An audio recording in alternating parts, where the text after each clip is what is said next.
أعوذ بالله السميع العليم من الشيطان الرجيم من همزه ونفخه ونفسه بسم الله الرحمن الرحيم ربي يسر ولا تعسر وتمم بالخير ربي زدني علما فرح المخلفون بمقعدهم خلاف رسول الله وكرهوا أن يجاهدوا بأموالهم وأنفسهم في سبيل الله وقالوا لا تنفروا في الحر قل نار جهنم أشد حرا لو كانوا يفقهون فَلْيَضْحَكُوا قَلِيلًا وَلْيَبْكُوا كَثِيرًا جَزَاءً بِمَا كَانُوا يَكْسِبُونَ۔ 2 آیات مبارکہ ہیں سورہ توبہ کی 10واں سپارہ ہے۔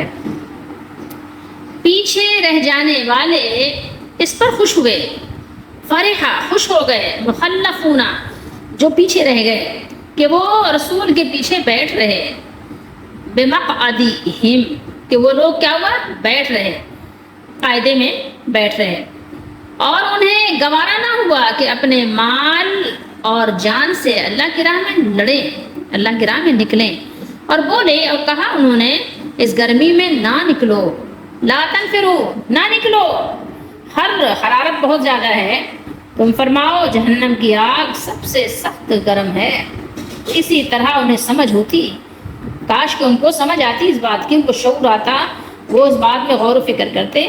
یفقہون فقیہ آپ اردو میں بولتے ہیں نا، بہت فقیہ ہے، فقہا بولتے ہیں نا، فقہا گزرے ہیں، تو انہیں چاہیے تھوڑا ہنسیں، کم ہنسیں، فلیضحکوا ضحک کم ہنسیں، ان کو چاہیے انہیں چاہیے کہ ذرا ہنسی مذاق کم کریں، ہنستے بہت ہیں نا، ہنسنے کے لیے بہت سارے لطیفوں کی ایک لسٹ ہے، وہ سنتے سناتے ہیں اور قہقہے لگاتے ہیں، ان کو چاہیے کہ قہقہے کم لگائیں، کم ہنسیں، تھوڑا ہنسیں، وَلْيَبْكُوا آہو بکا کریں، کثیرہ زیادہ روئیں، وہ جو سامنے حالات ہیں ان حالات کو دیکھتے ہوئے رونے کا زیادہ موقع ہے اور ہنسنے کا کم، جو ہنس رہے ہیں زیادہ اور رو رہے ہیں کم، تو اس لیے یہ الٹا کر دیں اس کو، ٹھیک ہے، کہا کہ بہت زیادہ روئیں، وَلْيَبْكُوا کثیرہ جزا بدلہ اس کا، ان کو ریوارڈ ملے گا اس کا جو وہ کماتے تھے، جو ان کا کسب تھا تو وہی ان کو ریوارڈ میں بدلے میں ملنے والا ہے، اس لیے ان کو زیادہ ہنسنے کی ضرورت نہیں ہے بلکہ ان کے لیے رونے کا موقع اور مقام ہے۔ فرحہ آپ اردو میں ہی بولتے ہیں نا، فرحت، فرح خوشی کو کہتے ہیں یا خوش ہونے کو کہتے ہیں۔ فرح المخلفون منافقین کی مختلف احوال اور ان کی جو کچھ بھی منصوبے بندیاں تھیں، سازشیں، اس کے طویل بیان اور ذکر کے بعد اب خصوصیت کے ساتھ ان منافقین کا ذکر شروع ہوتا ہے جو جنگ تبوک میں نبی کریم صلی اللہ تعالیٰ علیہ وسلم کے ساتھ نہیں گئے بلکہ جھوٹے فضول سے عذر پیش کر کے اجازت مانگ لی اور مدینہ منورہ میں بیٹھ گئے، وہیں ٹھہرے رہے۔ آپ نے پیچھے پڑھ بھی لیا ہے سورۃ توبہ میں، کافی ان کا ذکر ہوا ہے، ان کے بیٹھ رہنے کا بھی ذکر ہوا ہے، ان کی اجازت مانگنے کا بھی ذکر ہوا ہے، بلکہ اللہ نے یہ بھی فرمایا کہ آپ نے اجازت ان کو دی کیوں، تو ان کے لیے اللہ تعالیٰ نے فرمایا کہ المخلفون، یہ ہم یہاں پڑھ رہے ہیں نا، اس کا لفظ استعمال کیا ہے، وہ جو پیچھے چھوڑ دیے گئے، وہ جو پیچھے بیٹھ رہے۔ خلافہ کا معنی پیچھے رہنا بھی ہے اور مخالفت بھی ہوتا ہے، یعنی رسول اللہ صلی اللہ علیہ وسلم کے جانے کے بعد آپ کے پیچھے آپ کی مخالفت میں مدینے میں ہی بیٹھے رہے منافقین، تو ان لوگوں کو بتایا جا رہا ہے کہ جو پیچھے بیٹھ رہے ہیں کہ وہ لوگ خوش نہ ہوں کہ یہ ان کا بہت کوئی کارنامہ ہے، کوئی کارنامہ انجام دیا ہے کہ جس پر وہ خوشی اور خوش ہو کر قہقہے بلند کریں، ایسا کوئی کارنامہ انجام نہیں دیا ہے، بلکہ یہ تو رونے کا موقع ہے۔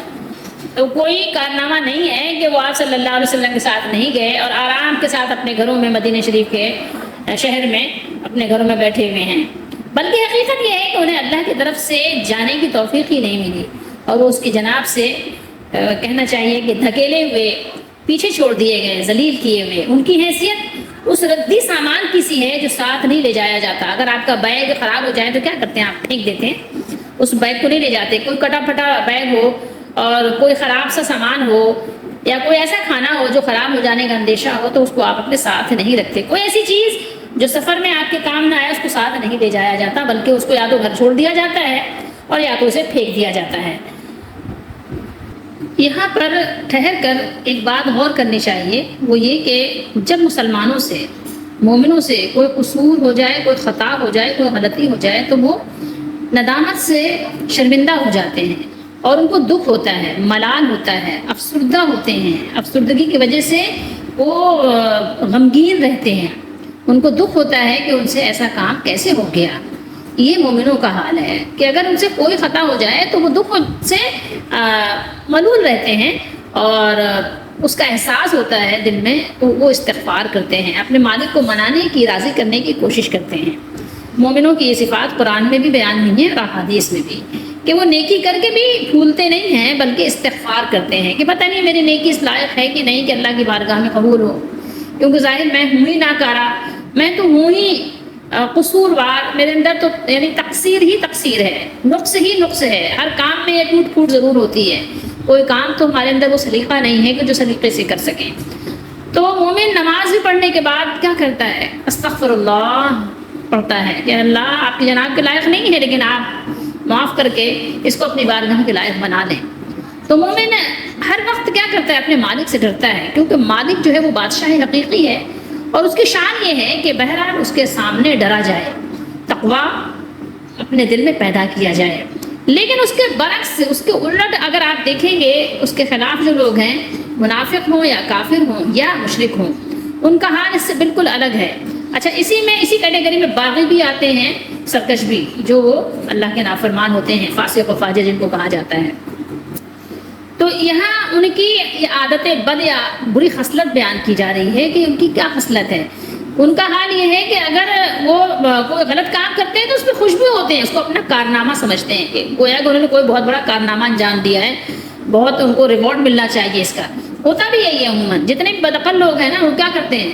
وہ اپنی بدعقلی پہ خوش ہوتے ہیں، اس کو کارنامہ سمجھتے ہیں، بجائے اس کی کہ سوچیں کہ یار ہو سکتا ہے مجھ سے غلطی ہو گئی ہو تو اس کو ذرا سوچے تو صحیح۔ وہ سوچتے ہی نہیں، ان کو پتہ نہیں اس بات کی فرصت نہیں ہوتی، تو آہستہ آہستہ وہ اس طرح سے اپنے مالک کو ناراض کر دیتے ہیں کہ شاید ان کے دلوں پہ وہ مہر لگ چکی ہوتی ہے، شاید جب اسی وجہ سے وہ نہیں سوچتے سمجھتے۔ بہرحال اللہ تعالیٰ ہمارے دلوں سے وہ قفل دور فرمائے کہ ہمارے تالے کھل جائیں اور ہمیں استغفار کرنے کی، اپنے آپ کی غلطیوں کو دیکھنے کی توفیق دے، اور اگر غلطی ہو جائے تو اس پہ شرمندہ ہونے کی، معافی مانگنے کی بھی توفیق دے۔ تو منافقوں کا یہاں اللہ نے حال بیان کیا کہ ایک تو وہ اللہ کی راہ میں نکلتے نہیں تھے، وہ رسول اللہ صلی اللہ علیہ وسلم کے ساتھ شریک ہوتے نہیں تھے کہ آپ صلی اللہ علیہ وسلم کا یعنی قرب حاصل کریں، آپ کے ساتھ رہنے کی سعادت ان کو حاصل ہو۔ تو بجائے اس کے کہ جو وہ سعادت حاصل نہیں کر سکے، آپ صلی اللہ علیہ وسلم کے ساتھ نہیں جا سکے، تو ان کو کچھ محرومی کا غم ہوتا، غمزدہ ہوتے، افسردہ ہوتے، بلکہ کیا ہوا؟ اس کے الٹا ہو گیا، افسوس کرنے کے بجائے الٹے وہ خوشی سے پھولے نہیں سما رہے تھے کہ واہ کیا ہم نے چالیں چلی ہیں۔ تو اپنی چالوں کو کیا کہتے ہیں بتائیں آپ کو؟ عقل مندی کہتے ہیں، حکمت و دانش کی بات کہتے ہیں، انٹیلیجنٹ ہیں وہ، اس لیے اپنے آپ کو یہ سمجھتے ہیں۔ تو وہ بھی خوشی سے پھولے نہیں سماتے کہ جو یار دیکھو کیا ہم نے جو ہے زبردست قسم کی یعنی فہم و فراست کا مظاہرہ کرتے ہوئے اپنے آپ کو بچا لیا کہ نہ اس گرمی میں جانا پڑا اور نہ ہی کوئی فضیحت برداشت کرنی پڑی اور آرام سے جو ہے گھر بیٹھ رہے۔ تو جب ان کے دلوں میں ایمان نہیں تھا، جب جس کے دل میں ایمان نہ ہو تو پھر ان کو وہ ذوق اور وہ لطف میسر نہیں ہو سکتا جو اللہ تعالیٰ کی راہ میں مال خرچ کرنے اور اللہ کی رضا کے لیے اپنی جان قربان کرنے سے اہل ایمان کو خوشی حاصل ہوتی ہے۔ تو وہ ذوق ان منافقین کو نہیں نصیب ہو سکتا۔ ان کے لیے تو بس یہ سمجھیں کہ یہ سب کچھ ایک مصیبت تھی جس سے وہ خلاصے حاصل کرنے کے لیے بہانوں کی تلاش میں رہا کرتے تھے۔ اچھا، خود تو وہ یہ کرتے ہی تھے، خود تو ان کی یہ حالت تھی ہی، لیکن خود اپنے ساتھ اور بھی ساتھیوں کو، دوسرے لوگوں کو جو مسلمان ہوتے تھے یا چلو ایمان کمزور بھی ہے اگر، تو جو وہ نکلنا چاہتے تھے تو وہ اس میں بھی کچھ نہ کچھ اپنی یعنی اڑنگے بازی لگاتے تھے۔ وہ صرف اسی پر اکتفا نہیں کرتے تھے کہ وہ خود شریک نہیں ہوئے، خود نہیں گئے رسول اللہ صلی اللہ علیہ وسلم کا ساتھ حاصل نہیں کیا، قرب حاصل نہیں کیا، آپ کے ساتھ آپ کی جو ہے ہمرکابی نہیں حاصل کی، بلکہ وہ دوسرے اہل ایمان کو بھی کہتے تھے کہ گرمی کی شدت بہت زیادہ ہے، ڈراتے تھے، خوفزدہ کرتے تھے کہ دیکھو بہت زیادہ گرمی ہے، لو لگ جانے کا اندیشہ ہے، اتنی شدید گرمی میں کیسے نکلو گے؟ دوسروں کو جا کے کیا کرتے تھے؟ بدظن کرتے تھے، ان کے دلوں میں بھی ڈر اور خوف پیدا کرتے تھے۔ تو اللہ تعالیٰ فرماتے ہیں کہ جہنم کی آگ اس سے بھی زیادہ گرم ہے، تم کو پتہ ہے؟ تم کو ایمان ہے اس پہ کہ اللہ نے جہنم بنائی ہوئی ہے نافرمانوں کے لیے؟ اگر تمہارا اس پر ایمان ہے تو ذرا اس کا تصور کرو، اور نہیں ہے تو تمہیں قرآن بتا دے رہا ہے کہ جہنم کی آگ بہت زیادہ گرم ہے۔ اس گرمی سے بچنے کی کوشش کرو. اگر تم اس گرمی سے بچ بھی گئے ہو کہ یہ گرمی زیادہ ہے, تم نے رسول اللہ صلی اللہ علیہ وسلم کا ساتھ چھوڑ دیا اور اس گرمی سے اپنے آپ کو بچا لیا, تو کیا ہوا؟ کیا ہو گیا؟ کیا فرق پڑتا ہے؟ وہ گرمی جو آپ کی کھال اتار لے گی, جو آپ کو بھون کر رکھ دے گی, وہ گرمی جو آپ کو پسینے میں شرابور کر دے گی, وہ گرمی جس کا حال دنیا میں بیان ہی نہیں کیا جا سکتا, جس کا اندازہ لگایا ہی نہیں جا سکتا, وہ اس سے نجات تم کیسے حاصل کرو گے اگر تم نے اپنے مالک کو ناراض کر دیا؟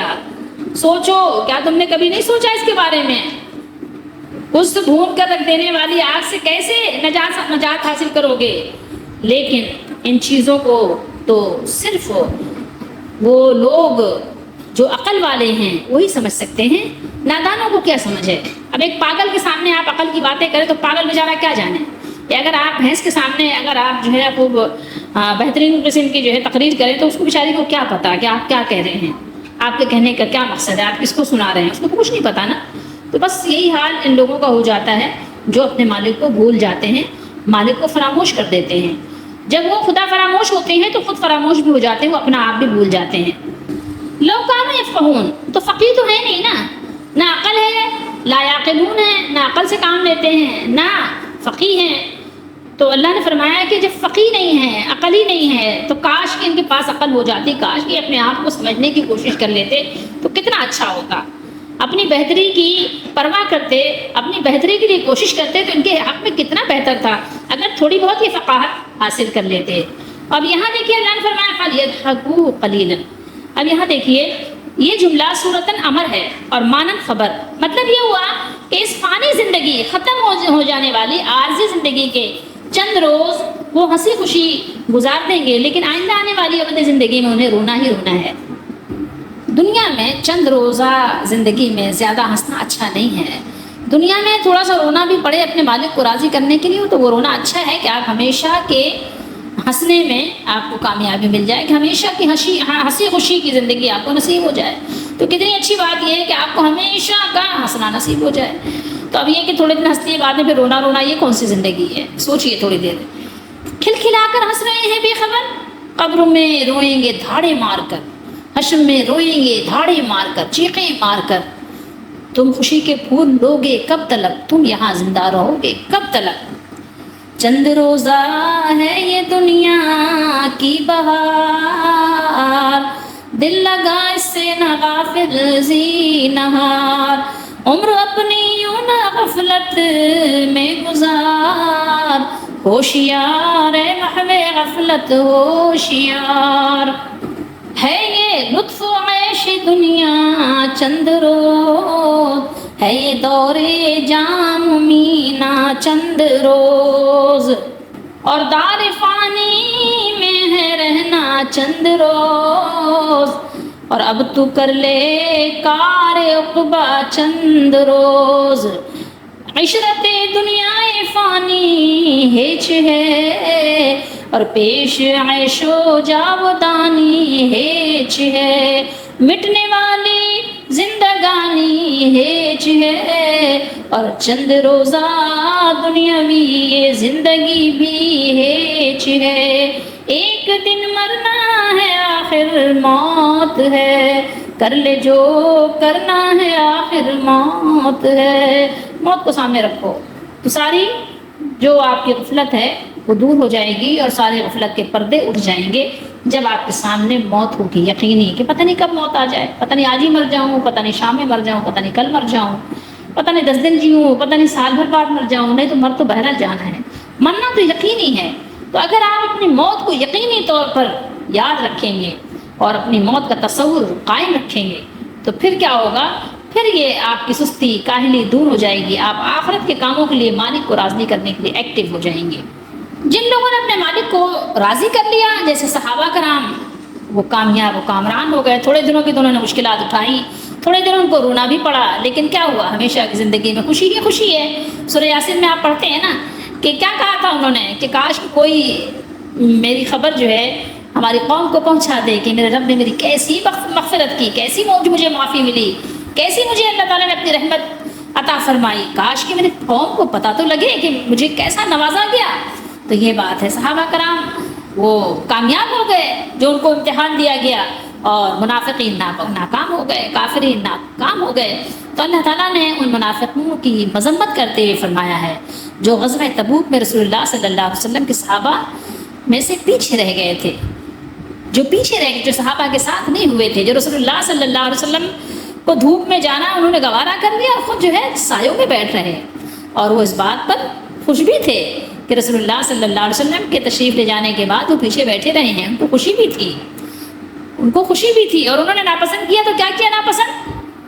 دیکھیے اللہ نے کیا فرمایا، وَكَرِهُ، انہوں نے ناپسند کیا، انہوں نے مکروہ جانا، ان کو ناگوار ہوا کہ وہ اللہ کے رسول صلی اللہ علیہ وسلم کے ساتھ نکل کر کیا کرتے، وہ بھی مجاہدہ کرتے، وہ بھی ذرا تکلیفیں برداشت کرتے، لیکن انہوں نے اس کو ناپسند کیا، رسول اللہ صلی اللہ علیہ وسلم کے ساتھ ہونے کو بھی انہوں نے پسند نہیں کیا، اور نہ تو اپنی جان لے کر گئے اور نہ ہی اپنا مال خرچ کیا، بلکہ اور تو اور دوسروں کو بھی گمراہ کرنے لگ گئے، دوسروں کو بھی بھڑکانے اور بہکانے لگ گئے، مت نکلنا، دیکھو لا تنفروا فی الحر، گرمی بہت شدید ہے، اتنی شدید گرمی میں مت نکلنا، مت نکلنا، گرمی میں بہت گرمی ہے، کیونکہ غزوہ تبوک ہوئی گرمی میں تھی۔ اللہ تعالیٰ نے اپنے رسول صلی اللہ علیہ وآلہ وسلم سے فرمایا ان سے آپ کہہ دیجئے، ان کو بتا دیجئے، ان کو معلوم ہو جائے کہ دوزخ کی آگ بہت زیادہ گرم ہے، یہ جو اپنی مخالفت کی وجہ سے جس دوزخ میں یہ گرنے والے ہیں، جس دوزخ میں تم گرو گے، اشد حرا، وہ تو بہت زیادہ حرارت والی ہے، شدید گرم ہے، اس سے کہیں زیادہ جس گرمی سے تم ڈر رہے ہو، جس گرمی سے تم بھاگ رہے ہو، تو ذرا اس گرمی کا تصور کرو جس میں تم پھینکے جانے والے ہو، وہ بہت شدید گرم ہے۔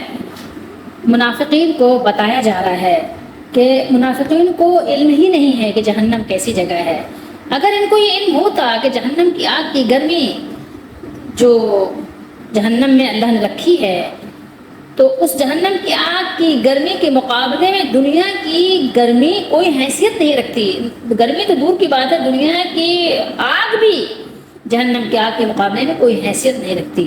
اگر ان کو یہ بات واقعی معلوم ہو جاتی تو وہ کبھی بھی پیچھے نہ رہتے، بلکہ آگے بڑھ بڑھ کر اپنے مالک کو راضی کرنے کی کوشش کرتے، لیکن اصل بات یہ ہے کہ وہ اس بات کو سمجھتے ہی نہیں ہیں، بہت ہی ناسمجھ قسم کے لوگ ہیں۔ حدیث دیکھیے بخاری شریف ہے، حدیث نمبر ہے 3265، یہاں پر رسول اللہ صلی اللہ تعالیٰ علیہ وآلہ وسلم کا بیان موجود ہے۔ آپ صلی اللہ علیہ وآلہ وسلم نے فرمایا نارکم جزء نارکم جزء من 70 جزءا من نار جہنم، قیل یا رسول اللہ ان كانت لکافیۃ، قال فضلت علیہن ب69 جزءا كلهن مثل حرها۔ فرمایا آپ صلی اللہ علیہ وسلم نے کہ تمہاری دنیا کی آگ جہنم کی آگ کے مقابلے میں اپنی گرمی اور ہلاکت خیزی میں 70واں حصہ ہے۔ 70 جانتے ہیں؟ 70واں، 70۔ کسی نے پوچھا یا رسول اللہ صلی اللہ علیہ وسلم، قیلا، کہا گیا ہے، پوچھا کفار اور گناہ گاروں کے عذاب کے لیے تو یہ ہماری دنیا کی آگ بھی بہت تھی، یہی بہت کافی ہے، یہی کفایت کر جائے گی، جلا کر بھون کر رکھ دے گی، کھال اتار دے گی، مار ڈالے گی، تو راکھ بنا دے گی، یہ دنیا کی آگ کافی ہے اس کے لیے۔ تو آپ صلی اللہ علیہ وسلم نے فرمایا کہ جہنم کی آگ یعنی 79 ٹائمز مزید زیادہ ہے، یعنی 69واں حصہ بہت زیادہ ہے۔ آپ صلی اللہ علیہ وسلم نے فرمایا دنیا کی آگ کے مقابلے میں جہنم کی آگ 69 گنا بڑھ کر ہے، یعنی 69 ٹائمز زیادہ ہے۔ وہ الفاظ کبھی کبھی ظاہر ہے سلپ ہو جاتے ہیں، بولنے میں کبھی غفلت ہو جاتی ہے، غلطی ہو جاتی ہے، زبان پھسل جاتی ہے، تو فرمایا کہ جو ہے وہ 69واں یعنی 69 ٹائمز یہ زیادہ ہے۔ اب اس طرح آپ سمجھ لیں کہ ایک جگہ بہت بڑی سی آگ جل رہی ہو، بہت بڑے بڑے کڑاہ چڑھے ہوئے ہوں، نیچے لکڑیاں جل رہی ہوں یا گیس جل رہی ہو، پیٹرول جل رہا ہو، اور ایک طرف ایک چھوٹی سی موم بتی جل رہی ہو، ایک کسی کو چھوٹی سی موم بتی کے سامنے اس کی انگلی جلائی جا رہی ہو، اور ایک سب کو آگ میں بھونا جا رہا ہو، کیا دونوں برابر نہیں؟ یہ تو دنیاوی آگ میں آپ اندازہ لگا لیں تو یہ برابر نہیں ہے۔ اب جہنم کی آگ کو سوچیں ذرا، دعا کریں اللہم احفظنا منہا، اللہ تعالیٰ ہم سب کو اس سے بچائے، اس آگ سے بچائے۔ تو بچائے تو اللہ تعالیٰ بے شک اس نے بچانے کے سارے طریقے بتا دیے کہ اپنے آپ کو بچا لو، بچانا چاہتے ہو تو بچا لو، اپنے آپ کو بچانا پسند کرتے ہو تو بچاؤ، کسی نے منع نہیں کیا۔ اللہ تعالیٰ سے دعا بھی کریں اور عمل بھی کریں، اور آپ سیریس بھی ہو اس معاملے میں، نظر بھی آئے کہ ہاں آپ جہنم کی آگ سے بچنا چاہتے ہیں، ہمیں خوب دعا کرنی چاہیے کہ اللہ آپ ہمیں اپنے آگ سے، اپنے جہنم سے، اپنی ناراضگی سے، اپنے غضب سے، اپنے غصے سے بچا لیجیے۔ مالک ہم اپنے آپ کو بچانے سے عاجز ہیں، ہم کمزور اور ناسمجھ لوگ ہیں، ہم فقیہ نہیں ہیں، اے اللہ ہمیں سمجھ عطا کر دے، ہمیں غفلت سے بچا، ہمیں اے اللہ سستی سے بچا، ہماری غفلت و سستی دور فرما، ہمیں ایکٹیو بنا دے اے میرے مالک، ہمیں خوب آخرت کی تیاری کرنے اور اپنے آپ کو راضی کرنے والا بنا دے۔ تو اللہ نے فرمایا دنیا میں زیادہ ہنسنے کی ضرورت نہیں ہے، ابھی بہت بڑے بڑے مرحلے ہمارے آپ کے سامنے ہیں، ابھی مرنے کا نہیں پتہ نہیں کس حال میں موت آئے گی، پھر مرنے کے بعد قبر میں داخلے کا، قبر میں سوال و جواب کا، پھر قبر میں سے جب اٹھیں گے تو کس حال میں اٹھیں گے، جب حشر کا دن ہوگا، جب پہلے نشر کا دن ہوگا، قبریں پھٹیں گی، پھر حشر ہوگا، سب جمع ہوں گے، تو ان تمام دنوں سے اللہ تعالیٰ سے پناہ مانگیں کہ اللہ وہ اچھا حال ہو ہمارا، تمام یہ جو ہمارے ساتھ معاملات ہوں تو اچھے حال میں ہوں، جب آپ سے ہم ملیں تو اس حال میں کہ آپ ہم سے راضی ہوں اور ہم بھی مولا خوش ہوں، آپ ہمیں اتنا دیں کہ ہم بھی خوش ہو جائیں، مالک ہمیں جہنم سے بچا لیں، ہم بہت کمزور ہیں، ہمارے کمزور جسموں پر رحم کریں مولا۔ تو یہاں دعا کرنے کا موقع ہے، دیکھیے بہت زیادہ ضحک، بہت زیادہ ہنسنے کا موقع نہیں ہے، بکا کریں، کثیر بکا کریں اور قلیل ضحک کریں، ضحکن بہت زیادہ جو ہنسنا ہے وہ قلیل ہونا چاہیے اور جو آپ کا بکا ہو وہ کثیر ہونا چاہیے۔ تو رونے کا مطلب یہ تو نہیں کہ ہر ایک کے سامنے ہر وقت کیا روتے ہی رہیں، کیا یہ نہیں، بلکہ جب اپنے مالک کے سامنے ہو تو روئیں، رو رو کے اللہ سے معافی مانگیں، گڑ گڑائیں۔ ہنسنے کا مطلب کیا ہنسیں نہیں، کیا نہیں، ضرورت ہو تو ہنسیں، یہ نہیں ہے کہ آپ کو کوئی ضرورت ہو، کوئی موقع ہو تو آپ ہنسیں ہی نہیں، ایسا بھی نہیں ہے کہ آپ ہر وقت روتے ہی رہیں اور بالکل بھی ہنسیں نہیں، ایسا نہیں کہا گیا، بلکہ یہ کہا گیا کہ موقع ہو تو آپ ہنسیں لیکن کم ہنسیں اور روئیں لیکن زیادہ روئیں، زیادہ مالک کو راضی کرنے کے لیے۔ پتہ نہیں ہے نا کہ حالات بہت ابھی دشوار گزار ہیں، گھاٹی بہت دشوار گزار ہے، بہت تکلیف دہ گھاٹی سے بھی گزرنے کا ابھی مرحلہ باقی ہے۔ کیا آپ نے کبھی کسی ایسے کو دیکھا کہ جس کو ڈاکٹرز جو ہے کینسر ڈائگنوز کر دیں اور وہ ہنس رہا ہو کھلکھلا کر؟ کیا آپ نے کبھی ایسے کسی پیشنٹ کو دیکھا جس کا موت کا وقت قریب آ گیا ہو اور وہ کھلکھلا کے خوب ہنس رہا ہو اور وہ کہہ رہا ہو کہ ذرا میرے سامنے ایک لافٹر چینل کا جو ہے وہ کھول دو، ٹھیک ہے، میں ذرا ہنسی مذاق جو ہے دیکھنا چاہتا ہوں اور ہنسنا چاہتا ہوں؟ کبھی ایسا آپ نے دیکھا ہے کسی مریض کو؟ یا کسی کے گھر میں کوئی فاقہ ہو تو کیا وہ کبھی کہتا ہے کہ ہنسنے کا ذرا پروگرام لگا دو، یا کسی یعنی لطیفے باز کو بلا لو، کہے تو لطیفہ سنائے، اس سے ہمارا پیٹ بھر جائے گا؟ کبھی آپ نے ایسا دیکھا؟ ایسا تو کبھی بھی نہیں ہوتا کہ کسی کے گھر میں میت پڑی ہو اور وہاں ہنسنے کا فنکشن ہو رہا ہو، ایسا تو نہیں ہوتا۔ تو کون سا گھر ایسا ہے جو ان تمام مشکلات سے خالی ہے؟ کوئی بھی گھر ایسا نہیں ہے، تو پھر یہ اتنا ہنسنا ہنسانا کیا ہے؟ ٹھیک ہے کبھی کوئی ہنسی کا موقع آ گیا، ہنس بھی لیے، لیکن زیادہ موقع تو رونے کا ہے، کیونکہ مراحل اتنے زیادہ کٹھن ہیں اور ہمیں پتہ کچھ بھی نہیں ہے کہ ہمارے ساتھ ہونے والا کیا ہے، کیا ہونے والا ہے، کون سی بیماری اچانک آ جائے، ہمیں کیا پتہ نہیں، کسی کا ہارٹ فیل ہو جاتا ہے، کسی کا ایکسیڈنٹ بھی ہو جاتا ہے، کسی کے جہاز پھٹ جاتا ہے، کسی کی کشتی ڈوب جاتی ہے، کسی کی جو ہے سب میرین ڈوب جاتی ہے۔ آپ سوچیں اتنی مضبوط گاڑیاں پھٹ جاتی ہیں، کائیوں میں گر جاتی ہیں، موت کا تو کچھ نہیں پتا۔ تو ویسے میں آپ کہیں کہ نہیں گانے سناؤ مجھے، لطیفے سناؤ مجھے، ہنساؤ مجھے، بتاؤ یہ تو پھر کوئی پاگل ہی دیوانہ کہے گا کہ یار اس کو پاگل ہو گیا ہے کیا، اس کی موت سامنے ہے اور یہ کہہ رہا ہے ہنساؤ مجھے، لطیفے سناؤ مجھے۔ تو آپ ایسے کو کیا سمجھ کریں، کچھ یعنی سائیکی ہے یہ، آپ یہی کچھ کہتے ہیں نا، نفسیاتی کچھ مریض ہے یہ، جبھی تو ایسی باتیں کر رہا ہے۔ کبھی بھی کوئی سیریس بندہ اس طرح کی باتیں نہیں کرتا، سمجھنے کی ضرورت ہے۔ لیکن کیا ہے کہ اکثر لوگ فقیہ نہیں ہیں، لا یفقہون ہیں، یہاں تو ہے لو کانوا یفقہون ہے، لیکن اللہ نے جگہ جگہ فرمایا لا یفقہون، وہ سمجھ ہی نہیں رکھتے، سمجھ والے ہی نہیں ہیں، فقیہ نہیں ہیں۔ اگر سمجھ ہوتی تو ایسی حرکتیں تھوڑی کرتے، کسی کو نہیں پتا کہ آنے والے کل میں اس کے ساتھ کیا ہونے والا ہے۔ کتنے لوگ آج دن میں خوب ہنس رہے ہیں اور پتہ نہیں کتنے طرح کے کس طرح کے فنکشن میں شرکت کر رہے ہیں، رات میں پتہ چلا ان کا انتقال ہو گیا، اگلے دن صبح پتہ چلا وہ مر گئے ہو۔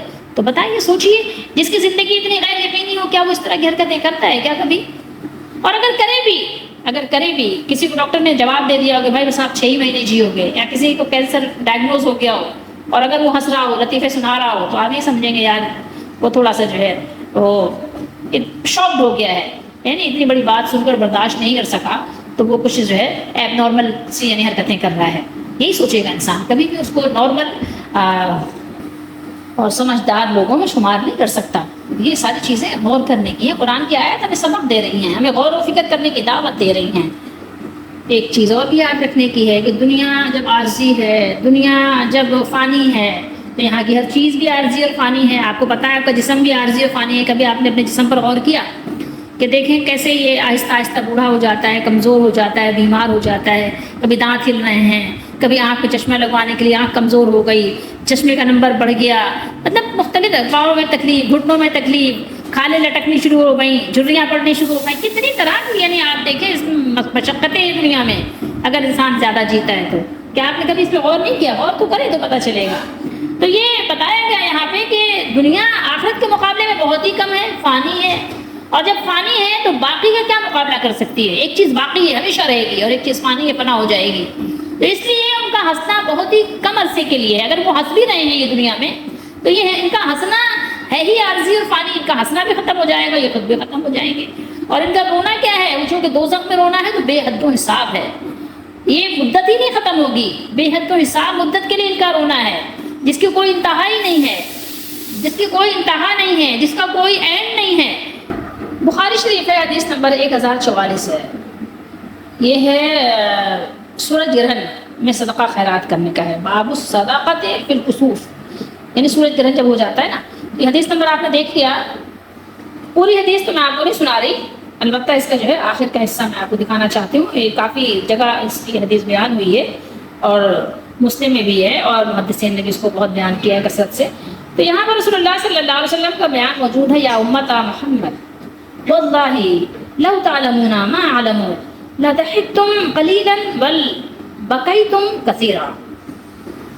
آپ صلی اللہ تعالیٰ علیہ وآلہ وسلم نے ارشاد فرمایا کہ اے امت محمد صلی اللہ علیہ وسلم، واللہ اللہ کی قسم، جو کچھ میں جانتا ہوں، جو کچھ مجھے معلوم ہے، لو تعلمون، جو کچھ مجھے معلوم ہے، اگر تم کو معلوم ہو جائے، ما علم، جو میں جانتا ہوں، تو کیا کرتے تم ہنستے کم اور روتے زیادہ۔ اگر تم کو وہ بات معلوم ہو جاتی جو مجھے معلوم ہے تو تم لوگ کم ہنستے اور زیادہ روتے۔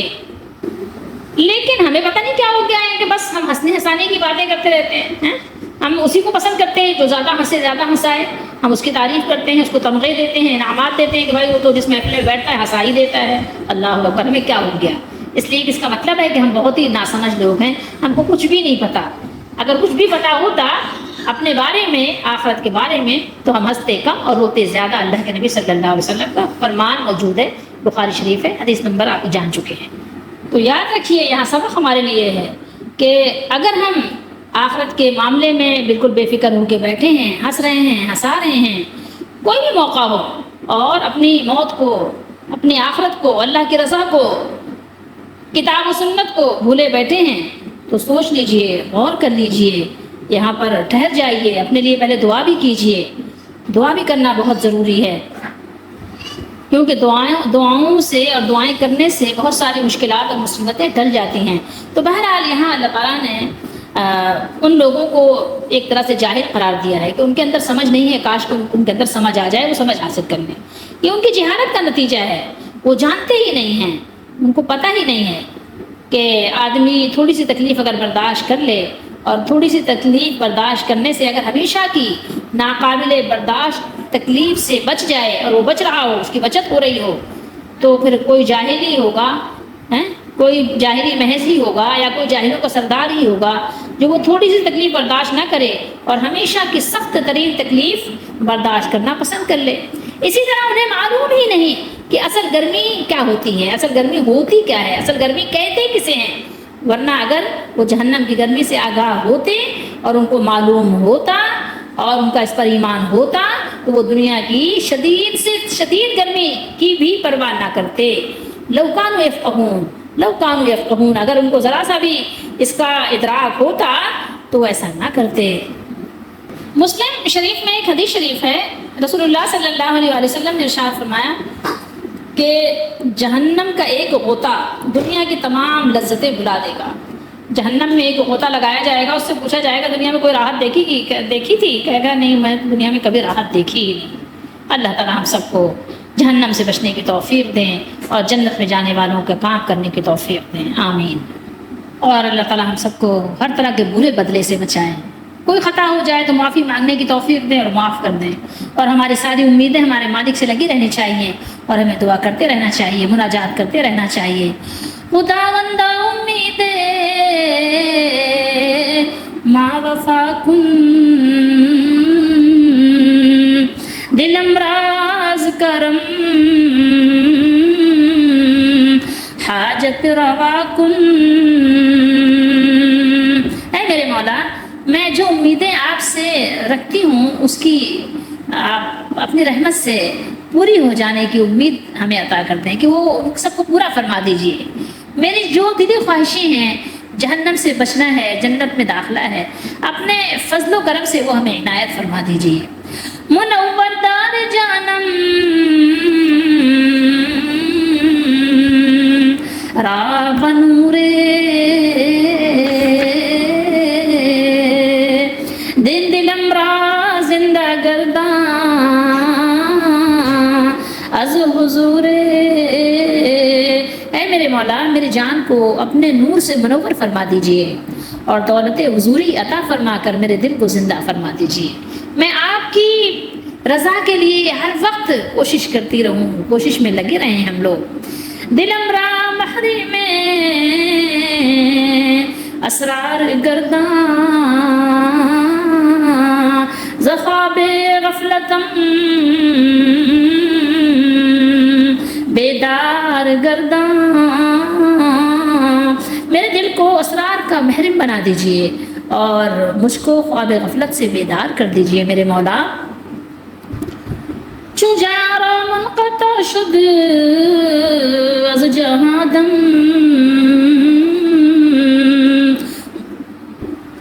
تمہارا ذوقی ما دہدرادم۔ اے میرے مالک، اے میرے مولا، جس وقت میری جان کا تعلق دنیا سے ٹوٹے، جسم سے جان نکلے، تو مالک آپ اپنے کرموں اور اپنے کرم اور فضل سے اس وقت ہمیں ذوق ایمان سے مالا مال عطا کر دیجئے، مجھے مالا مال فرما دیجئے۔ خدا مندہ ہما بیچار گانی درا ہنگام چون زارا گانی۔ میرے مولا، ہم سب بے بس، مجبور ہیں، محتاج ہیں اور دم آخر کی سلامتی کے طالب ہیں کہ آپ ہمیں سلامتی کے ساتھ، ایمان کے ساتھ دنیا سے لے جائیں۔ آمین۔